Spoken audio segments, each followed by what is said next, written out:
సభ క్రైస్తవుల భాషలో ఆదరణ కూడిక. ఇది హిందూ ముస్లిం క్రైస్తవుల ఐక్యతతో ఈ సభను ఏర్పాటు చేస్తున్నాం. ఎల్ఈఎం స్కూల్ గ్రౌండ్, మన లార్జ్ సెంటర్లో ఉన్న ఎల్ఈఎం స్కూల్ ఆవరణంలో గురువారం సాయంత్రం 29వ తారీఖు ఈ నెల గురువారం సాయంత్రం 5 గంటలకి ప్రారంభమై 9 గంటల వరకు ఈ సభ కొనసాగుతుంది. ఈ సభకు క్రైస్తవుల పక్షాన మాట్లాడే పెద్దలు, క్రైస్తవ సేవకులు ఎంతోమంది రాష్ట్ర నలుమూలల నుంచి పాల్గొంటున్నారు. కాబట్టి ఈ జిల్లాలో ఉన్న క్రైస్తవుడా నువ్వైతే కదిలిరా, మంచి మనిషి అయితే కదిలిరా. ఇది ఒక మతపరమైనది కాదు, శాంతిపరమైన సభ.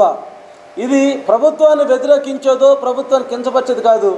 రాజకీయానికి ఎటువంటి సంబంధం లేకుండా కేవలం ప్రవీణ్ పగడాల గారి ఆత్మకు శాంతి చేకూర్చాలని, ఆయన కుటుంబానికి, ఆయన పోషించిన అనాథ పిల్లలందరికీ కూడా దేవుడు తోడుకు ఉండి మిగిలిన భారాన్ని ప్రజలు నడిపించాలని త్వరలో ప్రవీణ్ పగడాల గారి ఫౌండేషన్ కూడా గుంటూరులో స్టార్ట్ చేస్తున్నాం మేము.